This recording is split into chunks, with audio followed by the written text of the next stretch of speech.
Well, obviously a tough battle on Saturday. I got an opportunity to come back, really look through the film, closely. And one thing you say, our guys played with phenomenal effort. It's one of the toughest and most unique college football games that I've ever had an opportunity to be a part of. I know our players played with great effort, like I said, throughout the game, and they came up a little bit short. We came up a little bit short in that game. But credit to them and the way they perform. But we are certainly excited about this week going against Washington State, a good team that's been really explosive on offense. Took us everything we had last year to be able to go battle and compete against these guys, and know that they'll put a great product on the field that we can go compete with this next Saturday. Start here on the right with Zach. Got a couple of days now to break down the film. Just curious how the hindsight has allowed you to assess your own coaching performance, and if you feel better, feel worse about some of the calls that you made, particularly in the fourth down calls in the game. Yeah. Well, I'd say this: like, if I knew none of them were going to work, you would change every situation, right? That's not the way those decisions work, right? Here's the hard part. When you sit in this seat, when I make decisions, one, I'm a big boy. I can handle criticism, right? And that's going to come. And it's deserved. In this position, that's the way it works. I trust our players. I trust our coaches, and we have opportunities to win games. I'm gonna be aggressive to win games.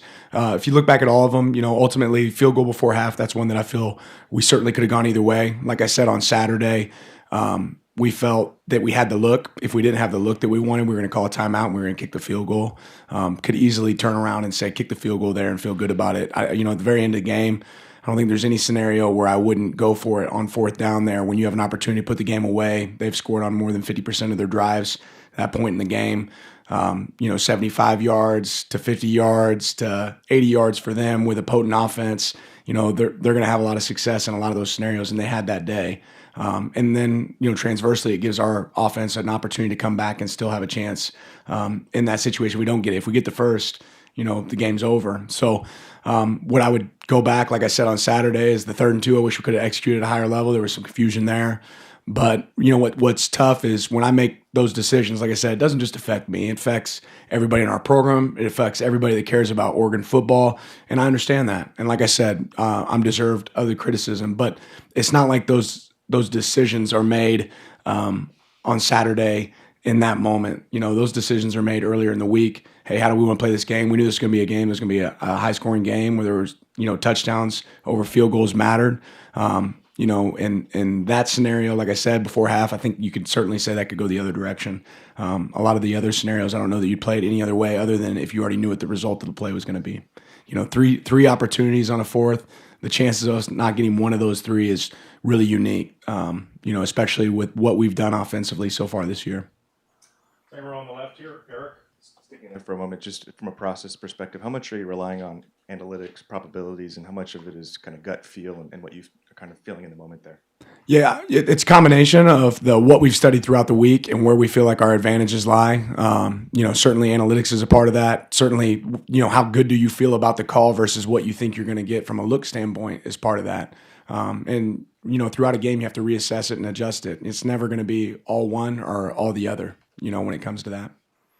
On the right in the middle, Chris. Yeah, you mentioned Washington State's explosive offense, but they haven't been particularly explosive these last two games. Is there anything that you've seen on film on what's been different for them the last 2 weeks that at least you're willing to discuss of what you've seen? They've been a little bit banged up, right? They've been limited with, wide out. They've been limited at tight end. I think, they've gotten a couple different looks that they haven't seen, but now they've seen them a few times, and I think they'll have, some answers for it. I know Coach Dickert's a great coach, and they make adjustment. They coach just like we coach as far as seeing film and not doing it the exact same way. They've been able to create explosive plays, really throughout the year, regardless of opponent. They got to take care of the ball, right? And I think that's happened a few times where they haven't been able to take care of the ball as well. But the talent is certainly there, and their quarterback, Cam's really a special player. Jared, right here on the right. Picking there on Cam Ward, what makes him special? What stands out on tape about him to you? I think he probably has the quickest release of a quarterback that we've seen. His scrambling ability is bar none, and it's not just, scrambling. He just does not go down, right? The guy is really hard to tackle. When you do get back there, you'll see people hanging on him, and he shrugs them off and creates an explosive play. But, yeah, his running ability and his quick release are two things that really stand out. He throws the deep balls with great touch as well. On the left, James. One. Get an update on Jaleel and if BA was he unable to go, or is that discretionary on Saturday? Yeah, BA right now he's taking a break for himself from for personal reasons. I won't discuss that. Beyond that, Jaleel practiced today. Looks like he'll be fine. Back right, Trevor. Just when you woke up on Sunday morning, what are kind of the first things that are going through your mind when you're thinking about what happened in that game? Yeah, I mean, first off, I guess you're assuming I went to bed, right? I came anxious to get to work and say, okay, what can I go, fix, and where can we get better, and played a tough game against a team that went down the wire. And you evaluate and assess every single situation that shows up in that game, and then you say, okay, now how can I build off of this and learn off of it, right? And that's always going to be my mindset. What can I learn, and where can we improve as a team? Something I'm really proud of today. We had a phenomenal practice with our players. In fact, we wear our GPS units to tell how fast our guys run during practices. Our guys are running 5% faster than they've run on any Monday this year, which when it comes to speeds, that's pretty impressive. These guys came to work. They wanted to wear shoulder pads today. These guys wanted to go. So I think it tells you about our team's mindset, where they're set, and it's really the same thing from our entire staff. Our staff wanted to come in and get better as soon as they could. Front right, Zach. One of the things you've emphasized the most this year is the ability or the need to play better on the road.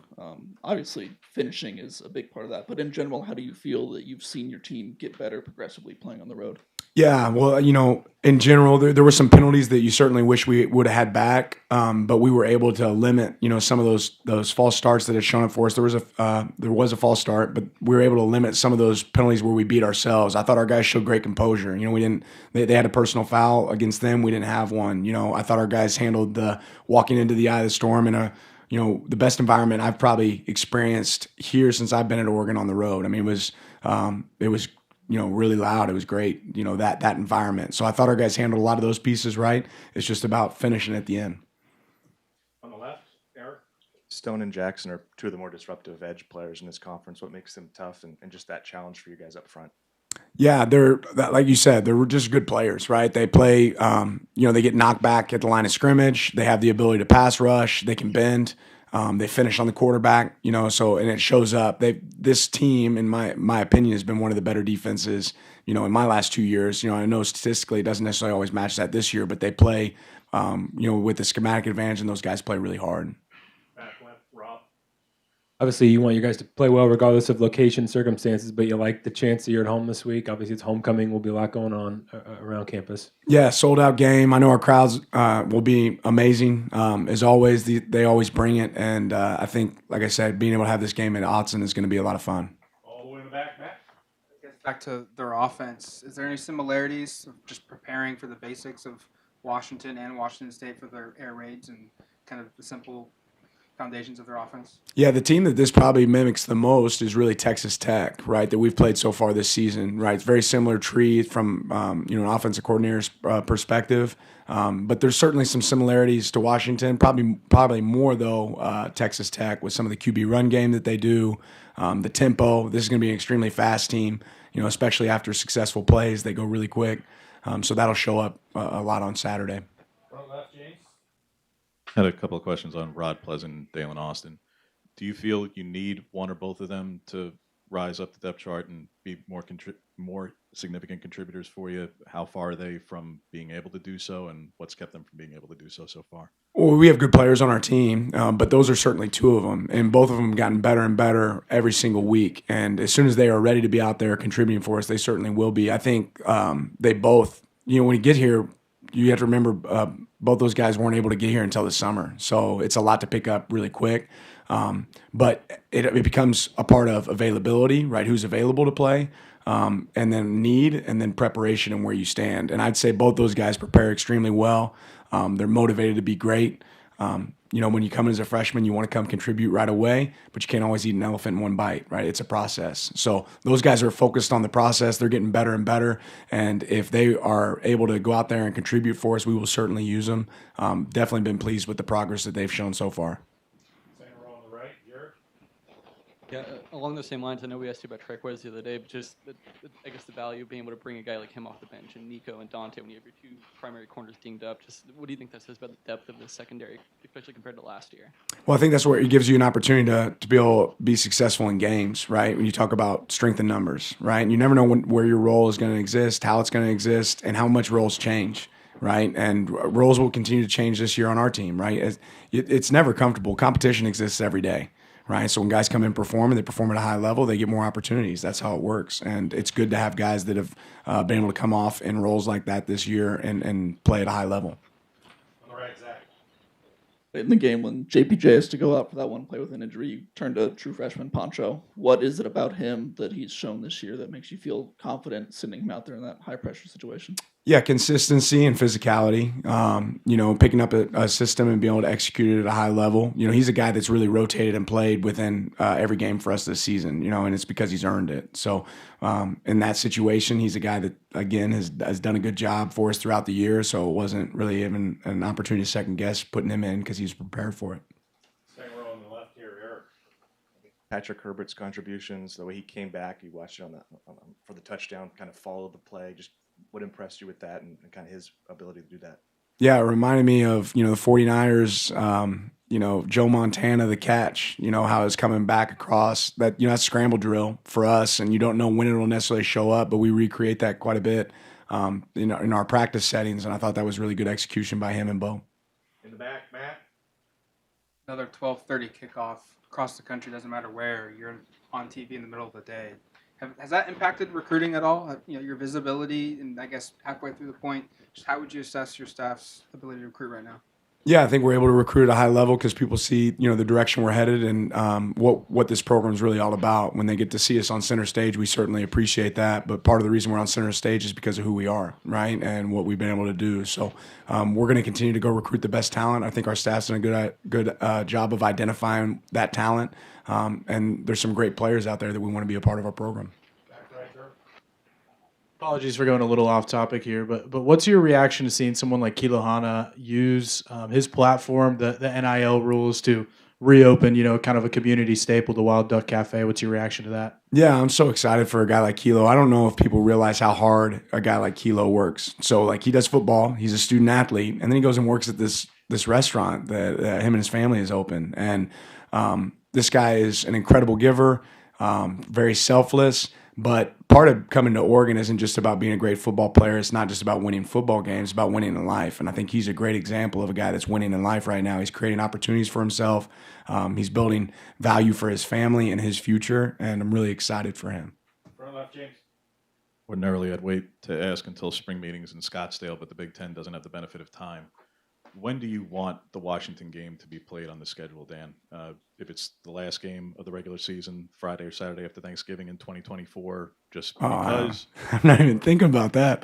Well, I only ask now because, like I say, the Big Ten might announce next year's schedule within a month or something. Yeah, so whatever they announce, we'll play them and just put the ball down in the middle of the turf and we'll play. I don't have a preference right now, at least, and certainly haven't put enough thought into it. Front right, Zach. We've seen Camden struggle with kickoffs in particular the last couple of games. I know you mentioned at Stanford and this past week that, elements were going to play a factor in the special teams game. Is that more of your reasoning for that? Have you seen something in his mechanics that have kind of changed things? How do you kind of assess this situation? Yeah, I mean, both of his mishits, that is a place where the wind blows that direction, right? And within that game. But no, I've got the utmost confidence in Camden. He's a professional in how he approaches it. And, it wasn't that long ago that we were recognizing that kick he hit in the Texas Tech game, right? And I think that everybody wants to remember that. And you know what? Camden didn't win that game for us, right? And Camden didn't lose the last game for us, right? He was a part of a play within the sequence of the game that led to us not winning the game, but it wasn't the reason that we didn't. So Cam's a phenomenal player. I know he'll bounce back. Season gets long, right? You're talking about now we're in the middle of the year and, everybody's body's different. But I will say this, I know Camden's approach and how he's going to go attack in the future. I know he's going to make some more big kicks for us and hit some great kicks for us throughout the season. Right, you're in second row, Jared. Now that you've had a chance to go back and watch the film, just curious what you made of Bo's performance on that last drive and how you kind of seen him bounce back these last few days.